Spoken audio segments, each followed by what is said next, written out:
my question is for Raz. Who, when you was doing the Minecraft roleplay with Mango, was people actually being the animatronics? Were people being the animatronics? Yes. Yes, there were body actors involved in that. So when you did see the other animatronics and the other characters in it, the ones that weren't physically speaking with me, they were all body doubles. Because I've done a couple which you can just leave them as NPCs. But the ones you saw in that video, yeah, they were animatronics controlled by real people. It's cool. We have a question for everyone. How did you all come up with your YouTube names? This is a fun one. All right, so like I said, I've been on YouTube for like 11, 12 years, and I've had name after name after name after name, and it's really hard to come up with that one name that really clicks and it's like your thing. I must say, like, my name's obviously Game Boy Luke, and the first like ever handheld console I ever had, I remember I used to have this brick of a Game Boy, and one of the first ever games I used to play was Pokemon, and I definitely feel like without those two things, like that my channel Game Boy Luke wouldn't be what it is today. Like it would never have started. So the Game Boy just, it's like a staple in my life, I guess you could say. And I honestly didn't know what to follow up with, so I just put my name at the end. It might be a bit boring, but still. I think, my name, like, because my second name is always like, I was always called Beavers in high school. So when it came to making the Xbox Live account, I was like, oh, what can I call myself? Well, Gaming Beaver, and then that just kind of stuck from there. So pretty boring. Yeah, my name's a family nickname. My name's Lewis Dawkins, so Dawkins turned into Dorco, and that's actually like a family name, so I thought I'd have it as a YouTube name. Yeah, mine was a bit of a long story for Razbowski, so buckle yourselves in. So, it was way back when me and my brother were kids. He was slightly larger than I was, and we were playing football, so people started nicknaming him Gaza after Paul Gascoigne. I know a lot of you are probably too young to know who Gaza is, but look, my brother was aggressive, etc. Anyway, they were calling him Gaza, and my real name's Reese, so they started calling me Raza. Then, a couple of years later, we were making wrestling characters, and there used to be a wrestler called Val Venus, who changed to the Big Valbowski. So I changed my name to the Big Razbowski for wrestling, and then when it came to making a YouTube channel, I was like, what? I need something to stand out. You've got like PewDiePie, Markiplier and stuff. I need something, so I thought Razbowski, shorten it to Raz as well for just ease sake, and it just sort of took off from there. Those are the two coolest influences in the world, Gaza and Val Venus. It's such awesome, a man. crazy combination. I love it. I had no idea. Like, I had no idea your name was. I just thought you were like, in all honesty, I was like, where does the Raz come from? Is it raspberry? Is it something like that? So, like, that's kind of cool. That's cool to know. This is a question for all of you. What games or like analysis videos are you going to be doing next? I'm gonna have to think about that one. You have to give me a second. Is it, sorry? What games are we playing next? Oh, the big game that I'm looking forward to this year is Outlast 2. I play a lot of horror. So Outlast 2 is coming out this year, so I'm really looking forward. I'm looking forward to it, and my heart at the same time is not looking forward to it. But that's the big one for me this year. Outlast 2. Outlast was like the most intense game. I want you to know, I had this most incredible anxiety when playing. Like, my heart was gonna burst in my chest. I guess, like, because I'm a Pokemon YouTuber, the next games I want to play next, I've been playing Pokemon Tournament a lot, and Pokemon Sun and Pokemon Moon got announced earlier this year, so I'm really, really, really excited for that game. Like, when December comes along, I'll be playing that game to all hell and back. It's going to be so good. Yeah, did we all do reaction videos to the trailer? To the trailer, yeah. I don't think I did, but... Me and Raz did, and we went absolutely insane when Pokemon Sun and Moon was announced. Yeah. So, what I'm looking forward to this year is virtual reality. I mean, I've pre-ordered the HTC Vive and the PlayStation VR, so I like my gadgets a lot, so I'm looking forward to those. Basically, anything with dinosaurs in.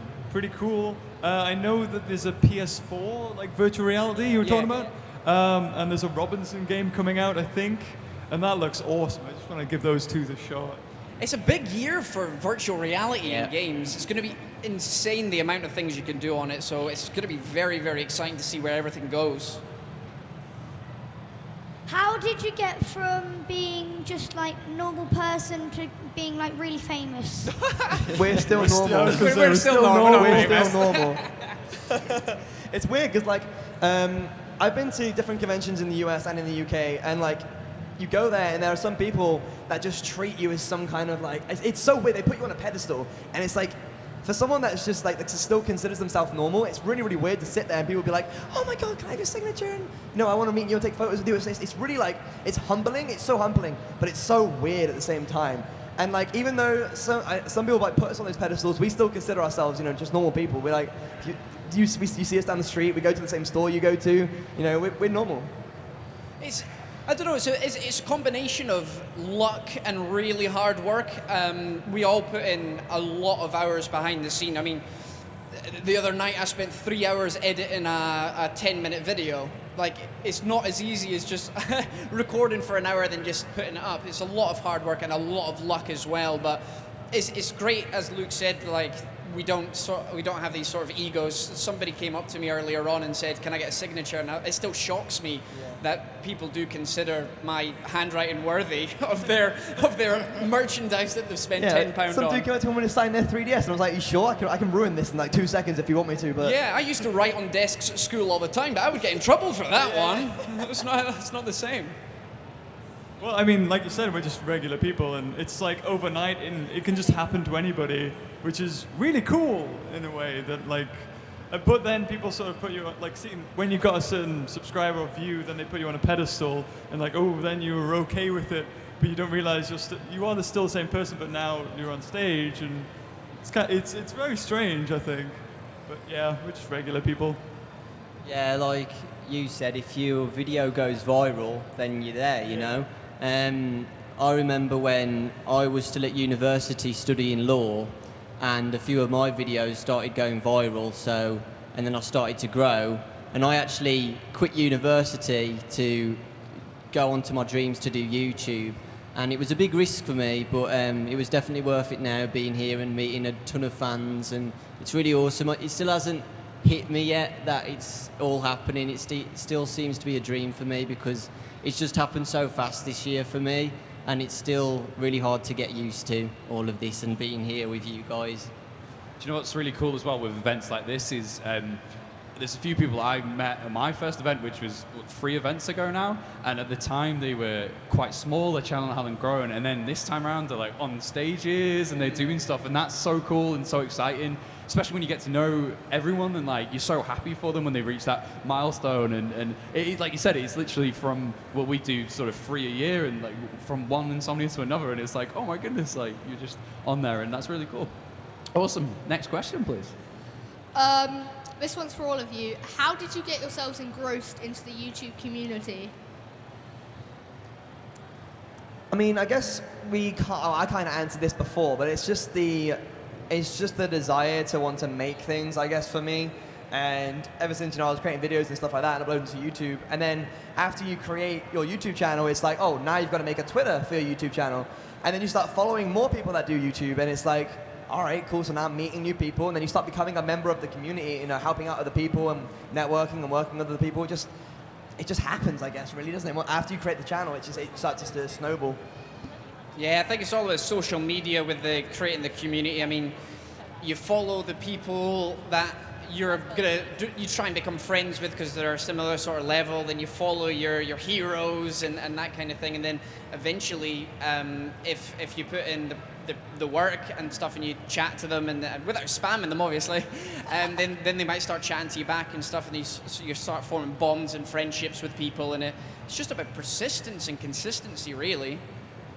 Yeah, I know it's all like Netflix and stuff now, but a few years ago, when I got back from school, all the time I just used to watch PewDiePie and Markiplier and Jacksepticeye. That's all the only people I used to watch.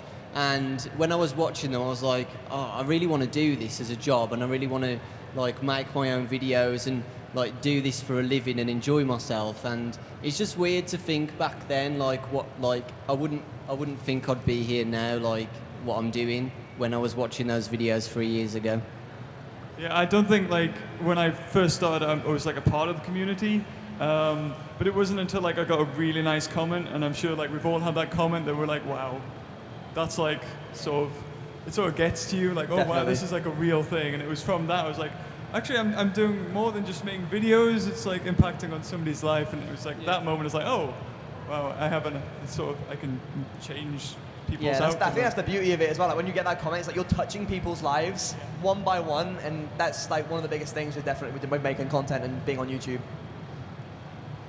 This is for Raz, but what sort of equipment do you use? Oh, obviously, let's just. What I use a lot now, but to start with, I had a microphone. It was just a Turtle Beach headset that I used for my Call of Duty. Good times. Call of Duty times, Modern Warfare 2 with my friends, because it had a microphone on it and it could hook up to my laptop at the time. And that's literally all I had to start with. And I was doing Pokemon videos at the same, roughly about the same time as you, Luke, to start with. I think I started following Luke and I was like, this guy's really good. I know. What? Oh my god. So I started off with literally nothing.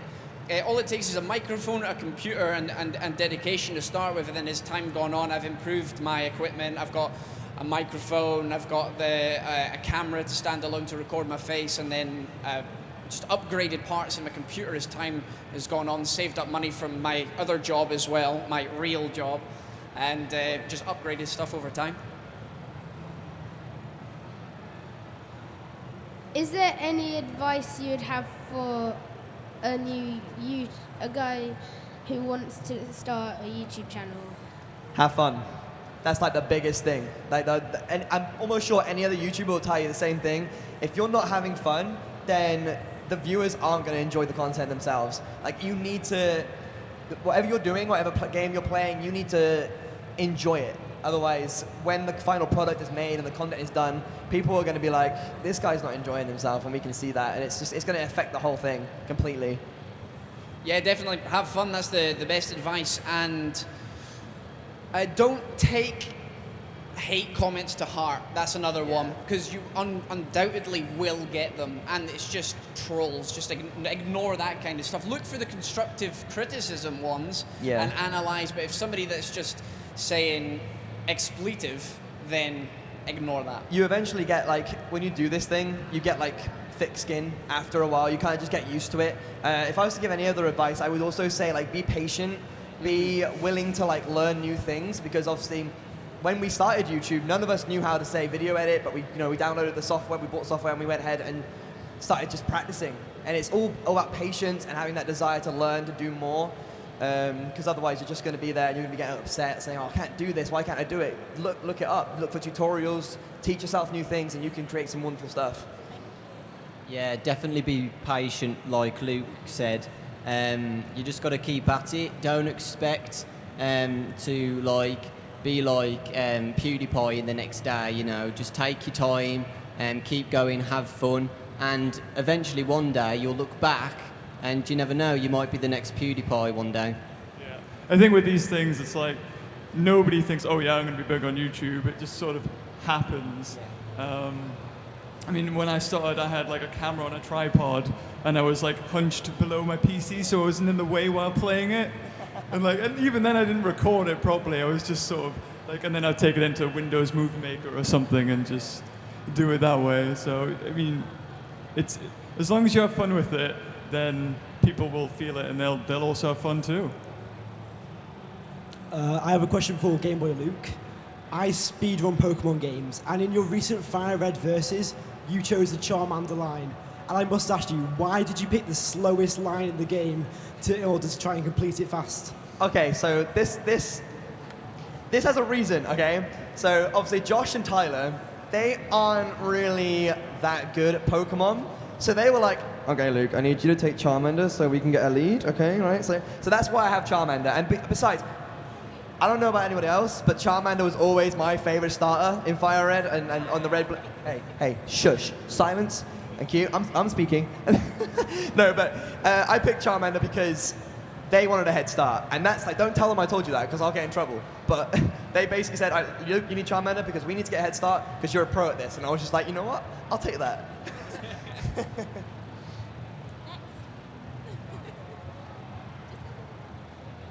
Actually, it's scared. Yeah, I got one question for you. Do you remember that time, Raz, when you played Final Fantasy Freddy's 3 and you got jump scared in the extras menu? Yeah. Yeah, that part just made me laugh. I'm glad you enjoyed it. Yeah, as I said, I get scared at just anything, noises, a cat meowing outside if I don't expect it. That's me gone. My heart is jumping. I've got a Fitbit here. My heart rate at the moment is probably sitting at 90. So I'm not very good heart-wise for jump scares.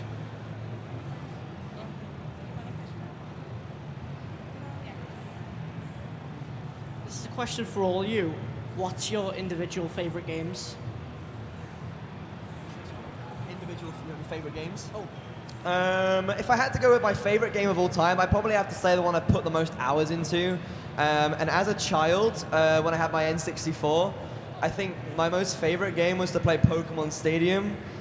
I had such a crazy, weird, freakish addiction to that game. I would play that game over and over and over again for whatever reason, and I would like play through Red, Blue, and Yellow and just put my Pokemon into Pokemon Stadium and just play that game. I could just play that game for hours on end. It was ridiculous. My favourite game of all time is Final Fantasy VII. That was the first game that properly I got into. I'd had other games like Mortal Kombat and stuff before, but Final Fantasy VII was the one that I put hundreds of hours in, and then the fact there's a remake coming out is like my life. Yeah, for Christmas I got a Game Boy and a GameCube, sorry, and it was probably my parents' worst decision because ever since then I've been a gaming nerd. But my favourite games when I got the GameCube were Super Mario Sunshine, Luigi's Mansion, and Pokemon Coliseum. Yeah, that's it. I think I'm gonna go back to like childhood because that's like I still love those games now, and it's been God knows how many years. So I'd have to say like Donkey Kong Country or Yoshi's Island. Yo, Yoshi's Super Island, Nintendo. that was my jam. It was Yeah. awesome. I love that. But again, like I love Pokemon Red. Like I didn't Good know man. much about Pokemon at the time, and I didn't know they evolved. So the first, I trained them all in sequence, so they're all like level 9, then level 10. Yeah. And then when Kakuna evolved into Beedrill, I'll never forget that. I didn't know anything about it either. It just sort of happened. I was like, you can do things now. So yeah, probably those. To one of you, what got you into gaming? I like games. Me too. No, I think I was raised in a family with parents and stuff that like games. Like my dad used to have, and this is way before your time, but like my dad used to have like an Amiga 500 or something. And this is like going back. This is one of those old consoles that had a keyboard and a mouse. I don't know. Yeah, it's crazy. And I used to play on that. And as obviously the times went by, the PlayStation 1 came out, the SNES came out, the N64. I guess I was just raised in a family that liked video games, so I guess I was kind of lucky. Yeah, my family's the complete opposite. My mum and dad don't know anything about video games. The only time my family have played a video game is Wii Sports, and my dad got addicted to playing golf. I don't know if any parents out there have played Wii Sports, but yeah, that's what my parents used to play all the time. Yeah, I think it was my parents too. Like my mum loved Super Nintendo, so it was like Link to the Past. I remember playing and seeing her play it. Yeah. Hey now. So yeah, I think it was parents. I think my dad actually stopped playing video games when I started playing video games. I don't know what that was all about, but no. Probably parents. Yeah. My question's for Game Boy Luke. It's just obviously you mentioned your connections between UK and US. Obviously, I watched King Nappy, yourself, Shady Penguin. I just wondered how those connections happened. Like, was it just out of chance or?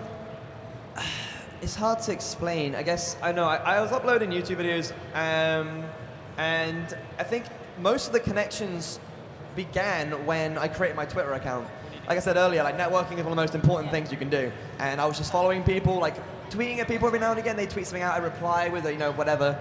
And eventually, like they start replying back to me. They follow me back, and then that's when you start engaging with those people. And I remember with Nappy in particular, like obviously I followed him, and then he followed me back, and I was like, oh my god! And I DM'd him, and I messaged him, and I asked him for like feedback. Like I didn't sit there and say, yo, can you like look at my video and like my video and comment on it for you because it would help me. Instead, I was like, okay, Nappy, I need an opinion. Can you give me like what you think of this video and what I can improve on, etc., etc. And we started talking from there, and that happened with like most of the people, if I'm honest with you. I would go ahead and make something, and I would just get the opinion of something or someone, or they'll accidentally see my video, and they'll be like, oh, this Luke guy, he does some good stuff, or he could probably improve here, here, and here, and they'll tweet at me, and that's basically how the friendships like start. And I guess that goes for most YouTubers as well, like just networking and stuff. That's how you make friends.